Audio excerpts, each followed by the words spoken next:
Okay. Hush, Julia, darling, don't cry. Mama's hungry too, but she's not crying. Hush, darling, Grandma will be home soon, and she will bring food. Rock-a-bye, baby, on the treetop. When the wind blows, the cradle will rock. Sing on, my poor child. I was trying to soothe baby Julia. She has been crying with hunger. Your song must be her only comfort then. Mama, why did you bring no food? The grocer will give us no more credit. No more credit? Merciful heavens, this is too much. I've had such a glorious time, my dear. Old Cribs. Hush, dearest. Why should I be silent? I'm not a child. No, but your child, Mr. Edward Middleton, has found in sleep a brief respite from the pangs of hunger, so I beg you not to wake her. Unless, by chance, you have brought her some food. I've brought her something better than food. Here's what will give her peace, as it often has given me. Rum! Rum for my darling daughter. What's fit for the father is fit for the child, eh? Brute, beast, worse than a beast. The wild wolf of the plain would not menace its hungry offspring with poison. My darling baby Julia hungry? And I'm the cause. The pale spectre of starvation haunts the house, and I go without the means to expel it. I bring misery to those I love. They were better without me. I will go. Go forever. Let me fly. Edward, dear Edward, do not leave me. I will work. I will slave. Anything. We can live. My wife work? Never. Why, if you were to work, the whole world would look on me as a failure. As you say, then, dear, but do not abandon me in misery. Do not desert me, Edward, my love, my husband. Don't call me husband. Curse me as your destroyer and let me go. No, no, I will not let you go. Loose me. Leave me. Why fasten me down? Madness is my strength. My brain is liquid fire. Ha! I'm free! Farewell! Farewell forever! Oh, Mama, what shall we do now? What shall we do? I do not know, Mary. I could think more clearly if I had a cup of tea. We have no tea left, Mama. Shall I make you a nice cup of hot water? Please do, Mary, dear. I will hold baby Julia. Go to Grandma, darling. See if you can get her to sleep, Mama. She is so restless.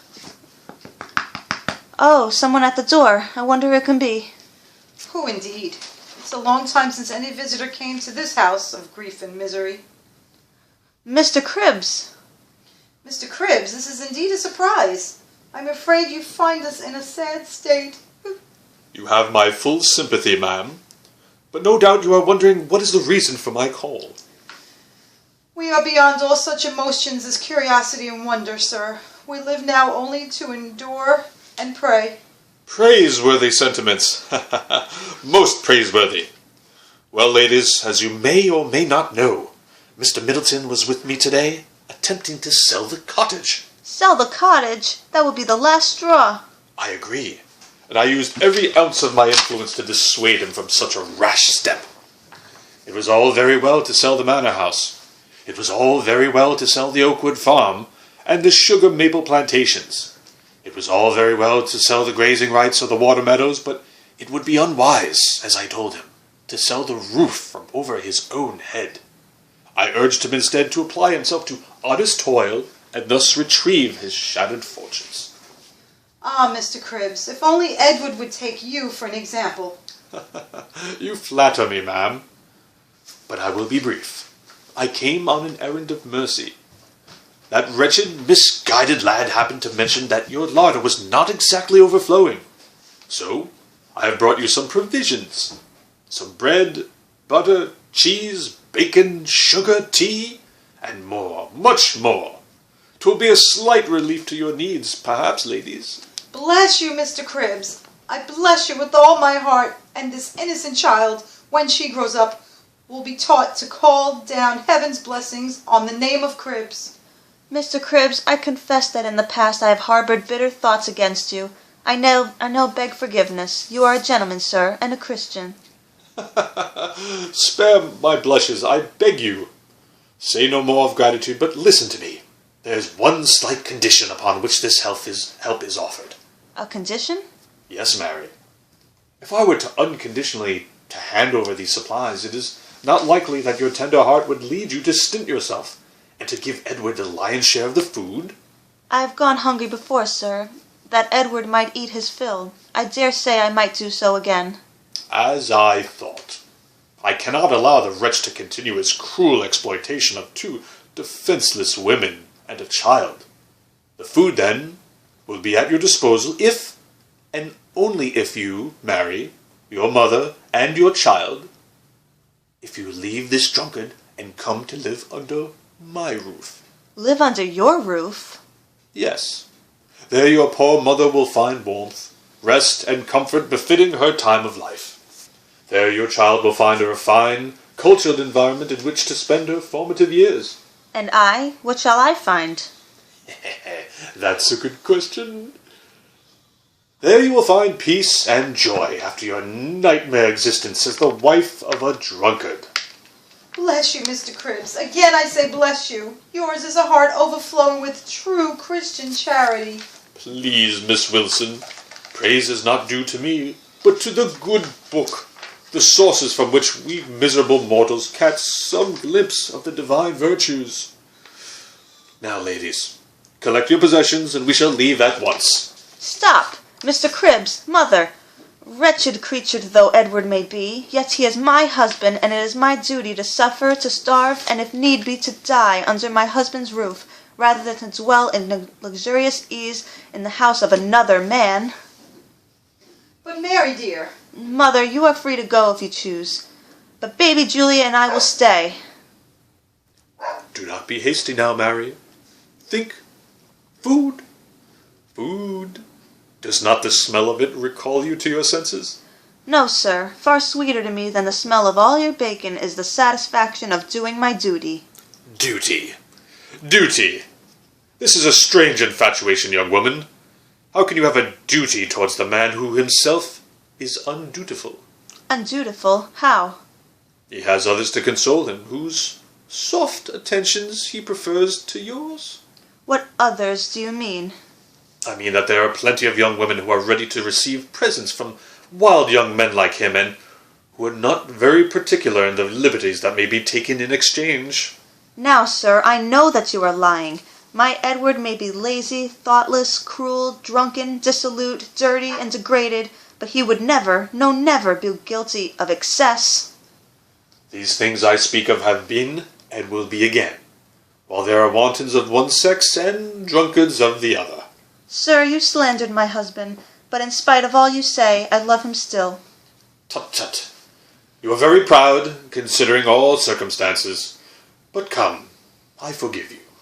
You are young and beautiful. Your husband is a vagabond. I am rich. I have true affection for you, and with me... Wretch, despicable wretch, I tell you that my poor husband, clothed in rags, covered with mire, and lying drunk at my feet, is a being whose shoes you are not worthy to unloose. Ah! No! No! Keep them off! Help! Help! They're killing me! Help! Help! Edward, dear, what is the matter? A terrible thing has happened, Mary. Mr. Cribbs, sir, you will scarcely believe this. Miss Wilson, prepare yourself for a shock. What is it, Edward? What is it? I was about to leave the village when I found my way barred by a multitude of serpents. They were everywhere in my path. Large snakes, small snakes, green, black, striped, spotted, writhing, crawling, twining. I turned back. They pursued me. The whole village is now swarming with the reptiles. They overtook me. They wrapped themselves around my limbs, my body, my throat. How I fought them. I struggled. I wrestled. I tore at them. At last, I freed myself and escaped, and here in my happy little home, I am safe. They cannot and will not reach me here. Ugh. Ah! Ah! They're coming in through the keyhole. They're coming under the door. Help! Take them off. No! No! Mercy! Help! Ah! Ah! Ah! Edward, Edward! Speak to me, Edward. Here is baby Julia. Speak to your little daughter. Oh, no, no. He is dead. He is not dead yet. See, Mary, he lives. He has swooned from excess of terror. He will revive. Undoubtedly, he will revive. His sort does not die so easily. But ladies, it seems that my presence is no longer necessary, since the spectacular return of the, breadwinner. I bid you a good morning, and I trust that you will never regret the assistance you have just spurned. Oh, Mama, I sometimes think, heaven forgive me for the thought, that it might have been better had I married the old man rather than the drunkard. The snakes! Get them off me! Help! Help! They're choking me! The snakes! Get them off! No, Mary, no. You cannot help him now, not while he is in the grip of the demon. Ah, demon that thou art, I am sorely tempted to take thee to my heart. Were I to drink, my senses will be merciful, dulled to the horror, grief, and shame which I now feel. But no, I will not drink. What can we do, Mamma? What can we do? Let us hope and pray, my child, that heaven will guide us to find a way out. And soon, Mamma, may that guidance come soon. Ah, can it be? No, no, this is too much to hope for. Yet surely heaven would not torture me thus with false hopes. It is. It must be. Heaven has answered our prayers. What is it, Mary dear? Tell me. No, Mamma, if this is only another cruel snare of the evil one, you had better not know of it. You will be spared the agony of nurturing false hopes. If it is indeed guidance from on high, you will soon see the blessed result. But what can it be, Mary? No questions, please. Now, Mamma, I must have a little money. My poor child, surely your head has been turned by suffering. You know we have no money. Is there nothing that we can sell, Mamma? A chair, a table? No dealer would give 5 cents for these few miserable sticks, Mary. Mother, take the baby. I will go out and sell this. No, not your wedding ring. You must be mad. No, this is cool, clear sanity. I will sell my wedding ring in order to save my marriage. Ah, hope! I can live and laugh again now that I have hope. Mamma, I shall soon be back. Ha ha ha. Poor darling, I fear the worst. Your mother has gone out of her mind. You run. Eternal curses on you. Death is liquid form. You go forth like a blast of ruin over the land, to mildew the bright hope of youth, to fill the widow's heart with agony, to curse the orphan, to steal the glorious mind of man, to cast him from his high estate of honest pride, and make him like that wretch in there.